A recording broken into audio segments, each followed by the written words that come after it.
Welcome back to निया। निया मतलब न्यूज़ एंड एडिटोरियल एनालिसिस, जहाँ पर हम इम्पोर्टेंट न्यूज़ आर्टिकल्स को डिस्कस करते हैं with the point of view of improving our comprehension as well as vocabulary, क्योंकि वोकैब के डायरेक्ट क्वेश्चंस आते हैं हमारे एग्जामिनेशन में। चलिए शुरू करते हैं आज का session with the first word bearing. Bearing का मतलब क्या होता है? रेलेवेंस या इन्फ्लुएंस, प्रभाव होना, प्रभाव पड़ना। ठीक है, सो बेयरिंग का मतलब होता है प्रभाव, इम्पैक्ट, इम्पैक्ट या फिर रेलेवेंस। सेंटेंस देखिए, elections have a bearing on democracy. कह रहे इलेक्शंस का सीधा सीधा प्रभाव पड़ता है लोकतंत्र पर।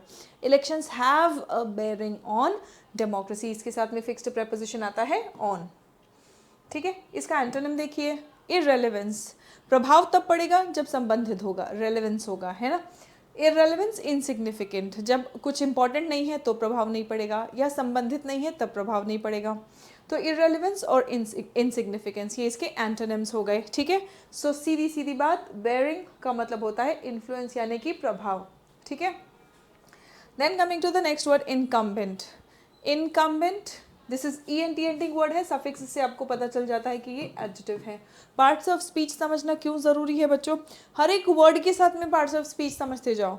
It's not difficult, it's very basic, क्योंकि आपको नाउन क्या है, एडजेक्टिव क्या है, एडवर्ब क्या है, वर्ब्स क्या है, ये सब आपको पता है। आपको बस पहचानने सीखना है। हर वर्ड के साथ में देखेंगे तभी ही आपका ये पार्ट्स ऑफ स्पीच का जो कमांड है वो डेवलप होगा।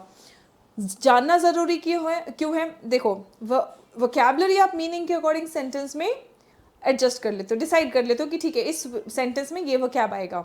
अगर वहाँ पे भी नहीं पहुँचे हो अभी तक, इसका मतलब वोकैब ही वीक है। पहले तो वोकैब, फिर उसके बाद में वर्ड तो मुझे पता चल गया, लेकिन सेंटेंस में उस वर्ड को कहाँ प्लेस करना है, सेंटेंस में वर्ड की प्लेसिंग कहाँ आएगी, ये आपके पार्ट्स ऑफ स्पीच के अंडरस्टैंडिंग से बिल्ड होता है। तो पार्ट्स ऑफ स्पीच साथ साथ करते चलो। ठीक है, सो इनकम्बेंट इज एन एडजेक्टिव, ये विशेषता बताने के लिए हम वर्ड यूज करते हैं, है ना।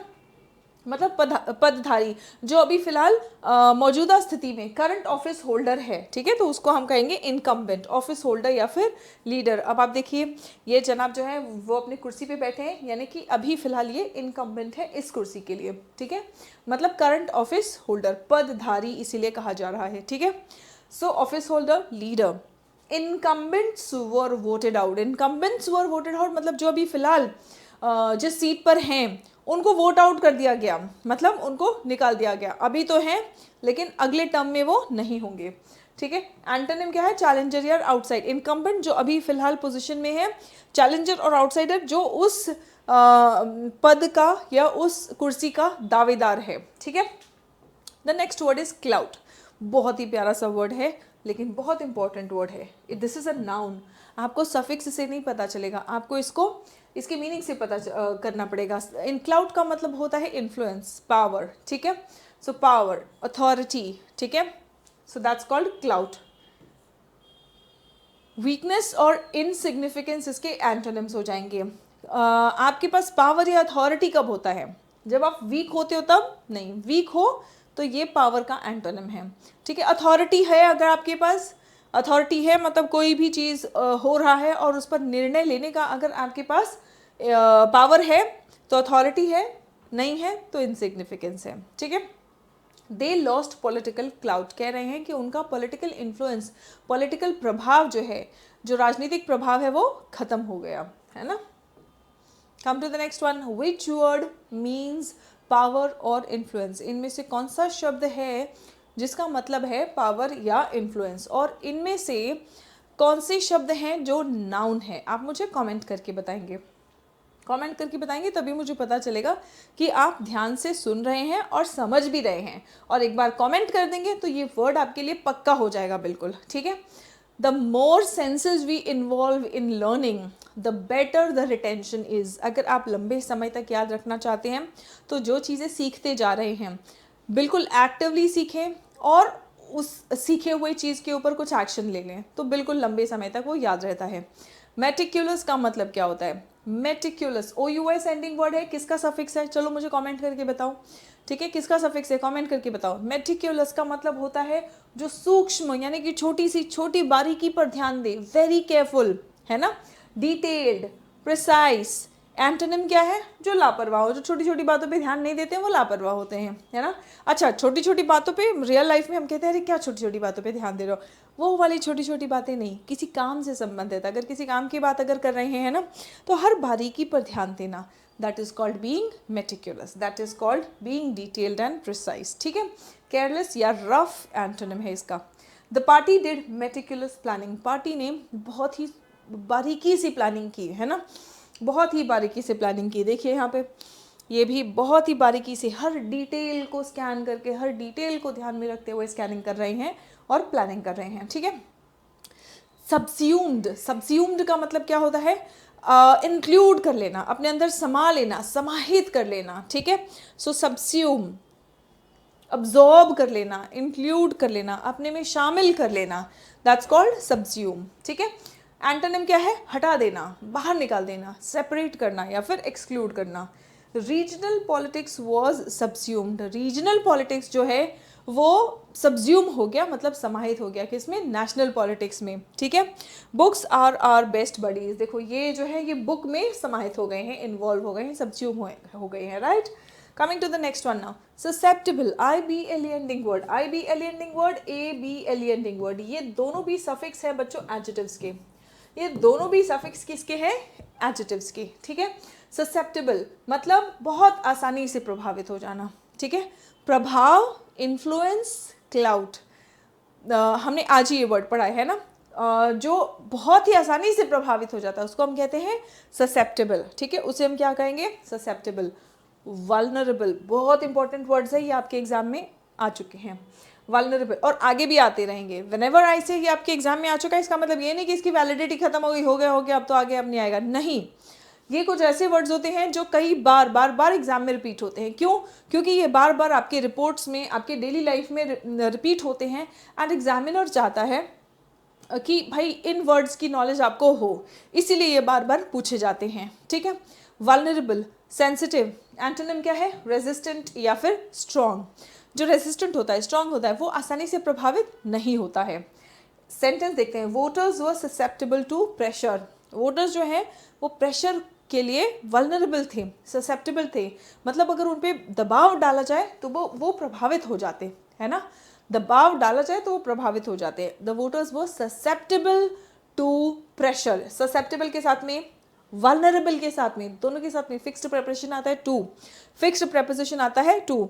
आप एक बार कमेंट करेंगे, vulnerable to, susceptible to, prepositions बहुत इंपॉर्टेंट है आपके एग्जामिनेशन में। ग्रामर में अगर हाईएस्ट वेटेज कैरी करता है तो सब्जेक्ट वर्ब अग्रीमेंट, टेंसेस और प्रेपोजिशंस, ठीक है। और बाकी दोनों तो फिर भी तैयार हो जाता है।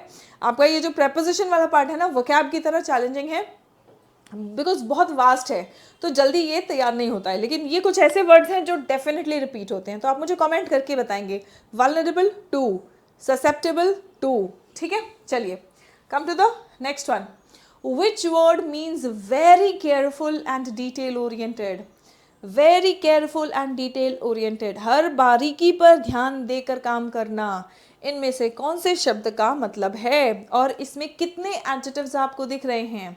आप मुझे कमेंट करके बताएंगे। 1 एडजेक्टिव, 2 एडजेक्टिव, 3 एडजेक्टिव्स, ठीक है। चलिए, ना आर्बिट्ररीली, आर्बिट्ररी मतलब रैंडम, बिल्कुल बिना प्लानिंग के, अफरा तफरी में, बिल्कुल, ठीक है। अनफेयरली, रैंडमली, ठीक है। सो मनमाने ढंग से, मनमाने ढंग से, कोई तरीका नहीं है, मनमाने ढंग से अगर कोई काम होता है तो वो आर्बिट्ररी होता है, ठीक है। एंटोनिम क्या होगा? सोच समझ के, सभी को ध्यान में रखते हुए, fairly, logically. Names were removed arbitrarily, नाम जो है वो निकाले गए कैसे? आर्बिट्ररली, मतलब मनमाने ढंग से नाम निकाले गए हैं, ठीक है। नाउ रप्चर का मतलब क्या होता है? रप्चर इज अ वर्ब, ठीक है। ब्रेक, टूटना, ब्रेक, स्प्लिट। यूनिटी इसका एंटोनिम होता है। और rupture in politics occurred, politics में, राजनीति में क्या हुआ है? एक रप्चर हुआ है, ब्रेक हुआ है, स्प्लिट हुआ है, ठीक है। जैसे देखो इसका बलून जो है वो रप्चर हो गया है ना। Now acumen, very very important word, आप इस इमेज में ही देख सकते हैं, ठीक है। एक्यूमेन ब्रेन से संबंधित है, मतलब विजडम से, बुद्धि से संबंधित है। एक्यूमेन का मतलब होता है बुद्धिमता, शार्पनेस, वेरी इंपॉर्टेंट वर्ड ये आपके एग्जाम में आ चुका है, इंसाइट ये वर्ड आपके एग्जाम में आ चुका है, प्रूडेंट ये वर्ड आपके एग्जामिनेशन में आ चुका है, ठीक है। इन सभी वर्ड्स का मीनिंग है वाइज, ठीक है। सो एक्यूमेन, इंटेलिजेंस, इंसाइट, बुद्धिमत्ता से संबंधित। एंटोनिम इसका क्या होगा? इग्नोरेंस, मंदबुद्धि होना या ध्यान ही नहीं देना। मतलब देखो, हर चीज़ पर आप ध्यान दे सको उसकी भी बुद्धि होनी चाहिए। जब बुद्धि होती है तभी हम उस चीज़ पर ध्यान देते हैं या उसका महत्व समझते हैं। जब हम उस चीज़ पे ध्यान नहीं देते हैं तो इग्नोरेंट होते हैं, ठीक है। His political acumen will be tested, उसका जो राजनीतिक बुद्धिमत्ता है वो टेस्ट किया जाएगा, टेस्ट होगा, ठीक है। Which word means in a random और unfair manner, which word means in a random और अनफेयर मैनर, एक्यूमेन, रैप्चर या फिर आर्बिट्ररीली, ठीक है। चलिए, coming to the next word now. Okay, we are done for the vocabulary for today. हमारा application है Serene Pathshala on Google Play Store. 2 batches मिलेंगे आपको, ठीक है। एक तो है आपका कंप्लीट इंग्लिश फाउंडेशन बैच, ये उन सभी बच्चों के लिए है जो 1 डे कॉम्पिटिटिव एग्जामिनेशन की तैयारी कर रहे हैं और जो कॉन्सेप्ट्स में, वोकैबुलरी में बिल्कुल भी रियायत नहीं रख सकते हैं। अच्छे तरीके से तैयारी करनी है, रीडिंग की भी अच्छे से प्रैक्टिस करनी है ना।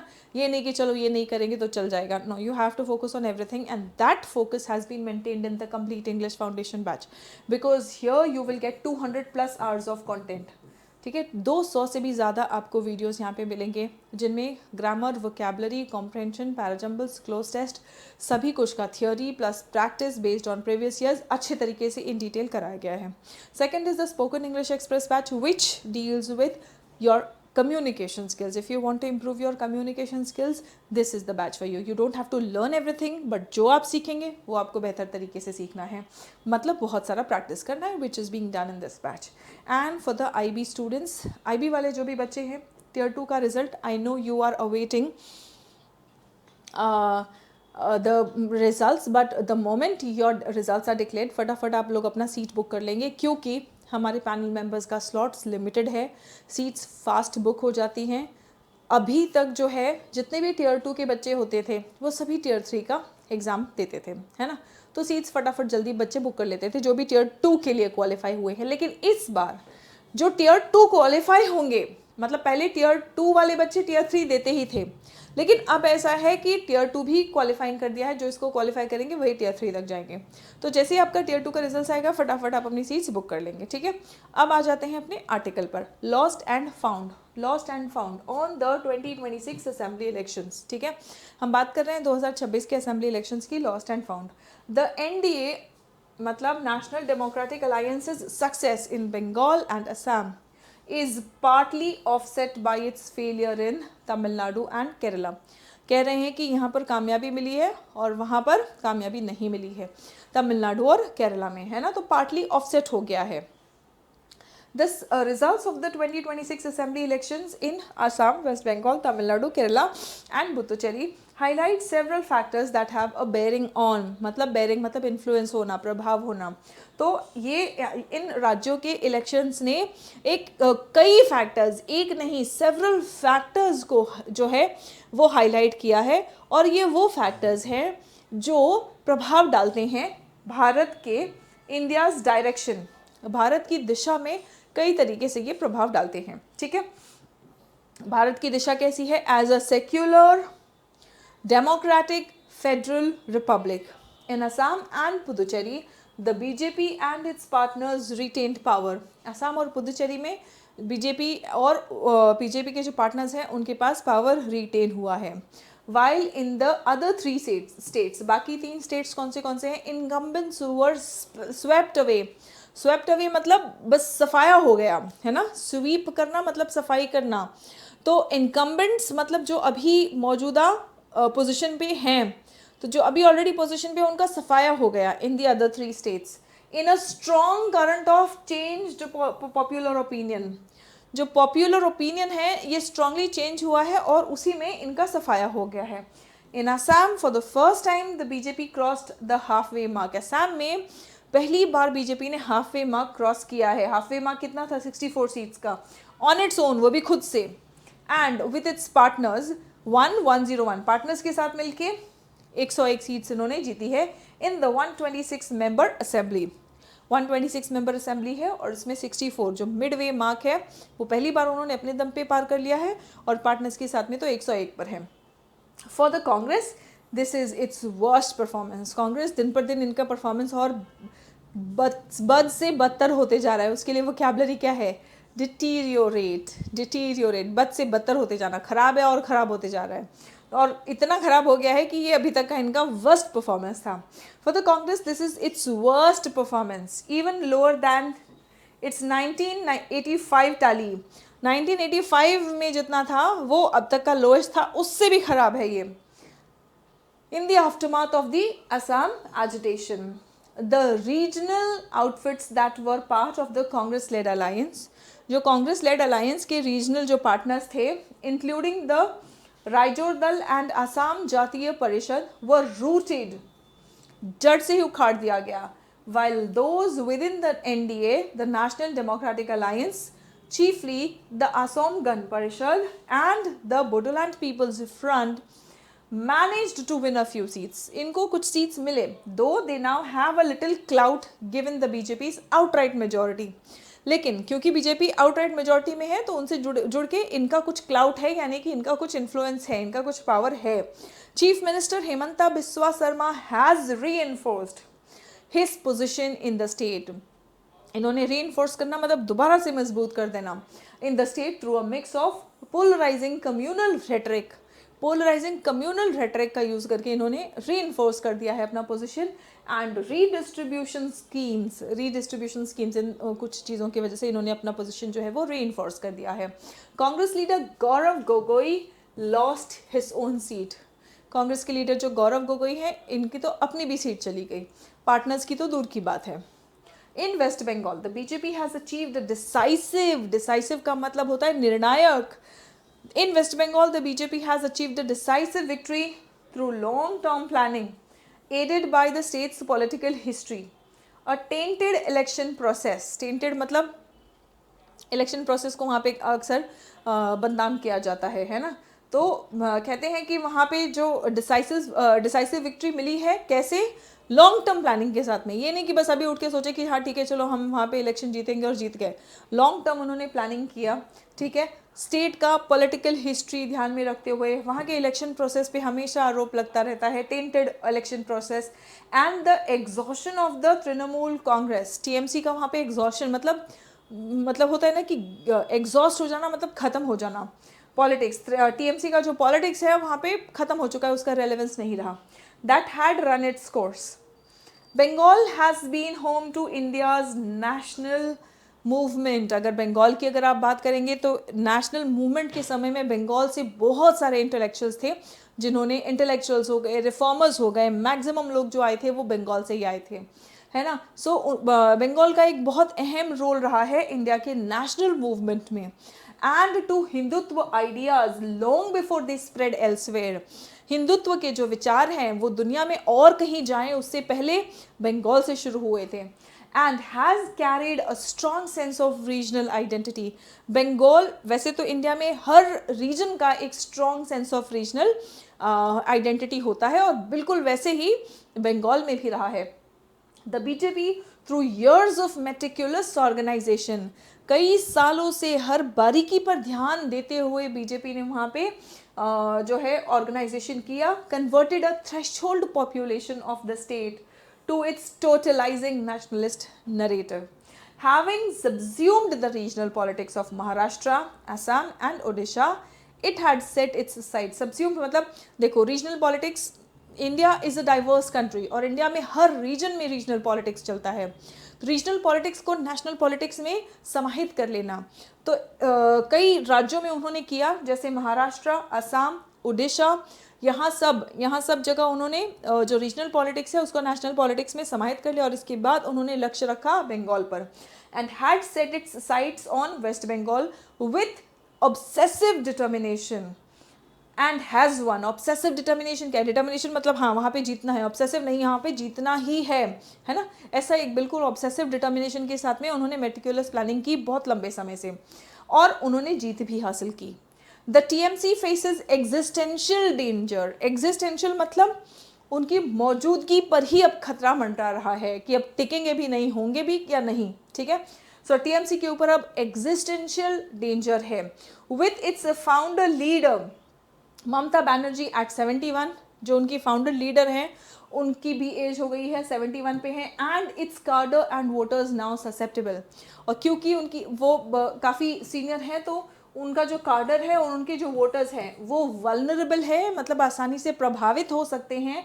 ससेप्टेबल है, ससेप्टेबल के साथ में फिक्स्ड प्रपोजिशन क्या आता है, टू, ठीक है। तो ससेप्टेबल है to pressure from the BJP, BJP से अगर प्रेशर आया तो वोटर्स भी और उनका कार्डर भी दोनों प्रभावित हो सकते हैं।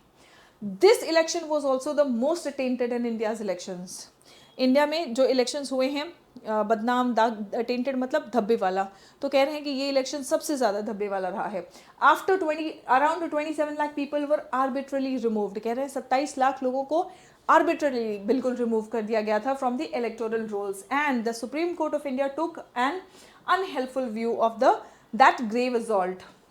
ग्रेव, देखो ग्रेव के दो मीनिंग्स है, ठीक है।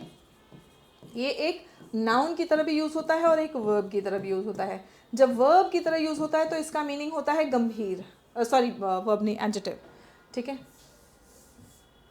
एडजेक्टिव की तरह। जब ये एडजेक्टिव की तरह यूज़ होता है तो इसका मतलब होता है गंभीर, ठीक है। जब ये एडजेक्टिव की तरह यूज़ हुआ तो इसका मीनिंग होता है गंभीर, और जब ये एक नाउन की तरह यूज़ होता है तो इसका मतलब होता है शमशान, ठीक है, ग्रेव, ग्रेवयार्ड, ठीक है। यहाँ पे ये यूज़ हुआ है एक एडजेक्टिव की तरह। हम कह रहे हैं ग्रेव असॉल्ट, असॉल्ट मतलब हमला, ग्रेव असॉल्ट मतलब गंभीर हमला जब हुआ तो इस पर सुप्रीम कोर्ट ने भी एक अनहेल्पफुल व्यू लिया। On the fundamentals of democracy, electoral roll मतलब कौन कौन वोट कर सकते हैं, और ये डेमोक्रेसी यानी लोकतंत्र के लिए बहुत फंडामेंटल है, बहुत मूल है। It is if that is the sign of things to come, it is cause for serious concern. In Tamil Nadu, the political startup, the TVK, led by actor C. Joseph Vijay, has made a stunning debut. उन्होंने मतलब political शुरुआत है और stunning debut किया है उन्होंने। Mister Vijay is set to become the first chief minister not from either of the two principal Dravidian parties, जो वहाँ के दो प्रिंसिपल द्रविडियन पार्टीज हैं, मेन द्रविडियन पार्टीज हैं, ये उसके नहीं हैं। वो एक स्टार्टअप पॉलिटिकल पार्टी है उनका, स्टार्टअप टीवी के, ठीक है, और वो सीएम बनने वाले हैं। Since the DMK first captured power in the state, a historic rupture in Tamil Nadu politics, कह रहे हैं कि जब से डीएमके ने पावर कैप्चर किया है स्टेट में, तब से ये हिस्टोरिक रप्चर है, ऐतिहासिक फूट हुई है तमिलनाडु के पॉलिटिक्स में। While his popularity is now established, अब कह रहे हैं कि अब उनकी पॉपुलैरिटी तो एस्टैब्लिश हो गई है, कि उनके पॉपुलर होने में, उनके फेमस होने में तो कोई शक नहीं है, वो तो एस्टैब्लिश हो गया है, लेकिन अब उनकी बुद्धिमत्ता क्या है उसका टेस्ट होगा। His acumen in navigating the complexities of governance and managing the relationship with the BJP and the centre, BJP के साथ में, सेंटर के साथ में वो इस राज्य के संबंध कैसे मैनेज करते हैं, और जो शासन की कॉम्प्लेक्सिटीज़ है ना, कोई राज्य चलाना कोई छोटी बात नहीं होती, बिल्कुल भी छोटी बात नहीं होती, ये सारी कॉम्प्लेक्सिटीज़ ये कैसे मैनेज करते हैं ये उनकी बुद्धिमत्ता पे डिपेंड करेगा। पॉपुलैरिटी तो उनकी एस्टैब्लिश हो गई है। Will be tested from day one, day one से पता चल जाएगा, डे वन से टेस्ट शुरू हो जाता है। दो the differences in vote share among the formations, the DMK-led alliance, the AIA-DMK-led alliance and the TVK contesting alone were not large, a three-cornered contest, and the first past the post mechanism delivered an outsized advantage to the TVK, है ना। तो three corner, तीन लोग लड़ रहे थे, ठीक है, AIA-DMK, DMK और TVK, और एक आउटसाइज्ड एडवांटेज जो है वो किसको मिला है, TVK को मिला है। The DMK's votes were more evenly spread across the state, while the TVK and AIA-DMK had theirs concentrated in pockets of influence. आप DMK की बात करेंगे तो पूरे स्टेट में इवनली इनका डिस्ट्रीब्यूशन था, जो भी इनको सीट्स मिला है, लेकिन TVK का और AIA-DMK का इनका जो कॉन्सेंट्रेटेड पॉकेट्स हैं, है ना। तो वहाँ से इनको जो पॉकेट्स ऑफ इन्फ्लुएंस है कि जैसे बोलते हैं ना कि यहाँ पे ये स्ट्रॉन्ग होल्ड है, यहाँ पे इस पार्टी का स्ट्रॉन्ग होल्ड है, तो इनके कुछ स्ट्रॉन्ग होल्ड थे, वहाँ से इनको ज़्यादा वोट्स मिले हैं। Yielding far better vote to seat conversion, और इसी से उनका वोट टू सीट कन्वर्जन जो है वो काफ़ी बेहतर है। Mister Vijay had the advantage of novelty, novel मतलब नया, तो नए होने का एडवांटेज था मिस्टर विजय को। आजकल जनता भी स्मार्ट हो गई है, इंटेलिजेंट हो गई है, इंटेलेक्चुअल हो गई, जनता भी मौका देती है। आप देखेंगे कि आम आदमी पार्टी को भी बिल्कुल नई पार्टी थी, दिल्ली में जनता ने मौका दिया, लेकिन मौका देने के बाद में फिर उसके बाद में टेस्ट होता है जो भी लीडर होता है कि कैसा वो लीडर परफॉर्म करता है ना। तो यहाँ पर भी ऐसे ही हुआ, मिस्टर विजय के पास एडवांटेज था नोवेल्टी का, है ना, कि भाई नया बंदा आएगा, देखते हैं कैसा काम करेगा। And the electorate proved open to a new experiment. Electorate यानी कि वोट करने वाले लोग, तो वोट करने वाले लोग यस एक्सपेरिमेंट कर रहे हैं, देखना चाहते हैं कि चलो ठीक है, ये जो पुरानी पार्टीज थी वो तो ठीक ही है, अगर कोई नई पार्टी आती है या कोई नया लीडर आता है तो वो कैसा परफॉर्म करता है, हमें कुछ अलग देखने को मिलेगा या वही चीज़ सेम ओल्ड स्टोरी फिर रिपीट होगी, है ना। तो जनता जो है वो एक्सपेरिमेंट के लिए ओपन है, तो नोवेल्टी का एडवांटेज मिला इनको। अब देखते हैं what is the overall tone of the passage. Overall tone of the passage कैसा है, क्या कहीं पर बहुत ज़्यादा सेलिब्रेट किया गया है, न्यूट्रल रहे हैं, या एनालिटिकल विद कंसर्न रहे हैं। यस, एक जगह बात की है ना कि 27 लाख लोगों का नाम इलेक्टोरल रोल से बिल्कुल रैंडमली, बिल्कुल आर्बिट्ररली रिमूव कर दिया गया है, तो यस वहाँ पे थोड़ी सी चिंता जताई गई है, तो थोड़ा सा कंसर्न है, लेकिन वैसे सारा एनालाइज किया गया है कि तमिलनाडु में कैसे कौन कौन पॉलिटिकल पार्टीज थे, कैसे कैसे जीत किसको मिली है ना, असम में क्या हुआ है वेस्ट बंगाल में क्या हुआ है, तो सारी चीज़ों को सोचते समझते जब हैं एनालाइज करते हैं तो उस टोन को हम एनालिटिकल कहेंगे। एनालिटिकल है लेकिन विद कंसर्न है, थोड़ी सी चिंता जताई है, लेकिन टोन जो है वो एनालिटिकल है, ठीक है। Why did the BJP gain strong success in Assam. Assam में बीजेपी को स्ट्रॉन्ग सक्सेस क्यों मिला है, कोएलिशन वीकनेस की वजह से, ओपोजिशन की कमज़ोरी की वजह से, कमी की वजह से, due to its independent majority and alliances, या फिर ड्यू टू फॉरेन इन्फ्लुएंस। ये तो बिल्कुल भी नहीं है, ठीक है। उनको अच्छी सक्सेस इसलिए मिली है क्योंकि पहली बार वो 64 का मार्क क्रॉस किए हैं, जो हाफ वे का मार्क है अपने दम पे, मतलब बीजेपी की ही सीट्स जो है और इनके साथ में पार्टनर्स के साथ में तो 101 उन्होंने क्रॉस कर लिया है, तो ये है उनकी सक्सेस का अच्छे सक्सेस का कारण। What factor contributed to TVK's success in Tamil Nadu. Tamil Nadu में टीवीके को सक्सेस मिला है तो किस कारणवश, किस फैक्टर की वजह से। नेशनल सपोर्ट स्ट्रांग है, first past the post system. First past the post system क्या है, जब आप भागते हो ना, रेस में हो, तो रेस पूरा तो सब कर लेते हैं, लेकिन एक फिनिश लाइन होता है ना, वहाँ पे एक पोस्ट लगा देते हैं हम, है ना, जो सबसे पहले यहाँ से निकलेगा वही वहाँ पे जीत हासिल होगा, तो वो first past the post system जो है और वोट कॉन्सेंट्रेशन जो है ना, तो इन दोनों चीज़ों की वजह से टीवीके को कामयाबी मिली है तमिलनाडु में। Coming to the next one, अब ये आप मुझे बताएंगे, ठीक है। अगर आप अच्छे से सेशन अटेंड करते हैं, अगर आपको वोकैबुलरी रिकलेक्ट हो रहा है, फटाफट मुझे कमेंट करके बताओ, तभी मुझे पता चलेगा कि बच्चे ध्यान से अटेंड कर रहे हैं। बहुत बहुत बहुत इंपॉर्टेंट वर्ड है मेटिकुलस, कई बार एग्जाम में आ चुका है, क्या बैंक एग्ज़ाम, क्या डिफेंस एग्ज़ाम्स, क्या एसएससी के एग्ज़ाम्स, हर एग्ज़ाम में कई बार आ चुका है और आगे भी आते रहेगा। इतना इंपॉर्टेंस बताने के बाद और आप सेशन अटेंड कर रहे हो, और सेशन अटेंड करने के बाद में भी अगर तुम एग्ज़ाम में जाके इन वर्ड्स को छोड़ के आते हो और यहाँ पे मार्क्स कटेगा ना, तो भाई मेरे पास कोई शब्द नहीं है, ठीक है। इसका आंसर आप मुझे फटाफट से कमेंट करके बताओ, फटाफट से सभी बच्चे मुझे कमेंट करके बताएंगे। चलिए, choose the correct sentence. The results plural है तो हमें प्लूरल वर्ब लिखना है, ये सिंगुलर वर्ब है। द रिजल्ट्स इज शोइंग, ये सिंगुलर वर्ड है। द रिजल्ट्स हैज़, ये सिंगुलर वर्ड है, तो आपका आंसर है ऑप्शन बी। आपका आंसर क्या है बच्चों, ऑप्शन बी। चलिए, अब आपके लिए सोचने विचारने के लिए एक मुद्दा, सोच विचार करते रहना चाहिए, ठीक है। आपकी सोचने समझने की क्षमता, मतलब एनालिटिकल पावर, अगर लिख दोगे अपनी ओपिनियन को तो आपका राइटिंग स्किल्स भी इम्प्रूव होता है, लेकिन अगर आप इस क्वेश्चन को सुनते हैं, इसके ऊपर थोड़ा सा सोचने का सोच विचार करने का समय लेते हैं, तो आपकी एनालिटिकल पावर इंक्रीज होती है, ठीक है। Do election results reflect genuine public opinion. क्या election results genuine public opinion को दर्शाते हैं, या ये इन्फ्लुएंस्ड है, प्रभावित हैं political narratives and electoral processes से, कि इलेक्टोरल प्रोसेसेस मतलब इलेक्शन का जो प्रोसेस है उससे प्रभावित है, या पार्टी के बारे में जो दर्शाया जाता है, जो नैरेटिव बनाया जाता है उससे प्रभावित होता है, या वाकई में ये जनता का जेन्युइन ओपिनियन, जनता की राय दिखाता है। इलेक्शन रिजल्ट्स कैसे होते हैं, इन जनरल क्वेश्चन पूछा गया है, कहीं एक राज्य के बारे में नहीं। कहीं पे भी मान लो XYZ जगह पे इलेक्शन हो रहा है, तो वहाँ पे जो भी रिजल्ट आएगा तो वो क्या दिखा रहा है, वो जनता की जेन्युइनली वाकई में जनता की क्या राय है वो दिखाता है, या वहाँ पे जो भी पार्टीज जीत रही हैं उनके बारे में क्या पिक्चर बनाया गया है, क्या पॉलिटिकल नैरेटिव बनाया गया है वो दिखाता है, या वहाँ के इलेक्टोरल प्रोसेस के बारे में बताता है। आपको क्या लगता है?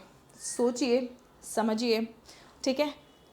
एंड उसके लिए आपको कुछ पॉइंट्स चाहिए होंगे, वो पॉइंट्स यहाँ पर है। आप एक बार पॉइंट्स पढ़ेंगे, अपना खुद का ओपिनियन बनाएंगे, and going the next step if you also want to improve your writing skills, तो आप एक दो लाइन लिखेंगे, कोशिश करेंगे इंग्लिश में अपना पॉइंट ऑफ व्यू, अपना ओपिनियन एक्सप्रेस करें, ठीक है। आज के लिए इतना ही, मिलते हैं अगले सेशन में। तब तक अपना ख्याल रखें, स्वस्थ रहें, मस्त रहें, सभी बच्चे पढ़ते रहें और आगे बढ़ते रहें। जय हिंद एवरीवन।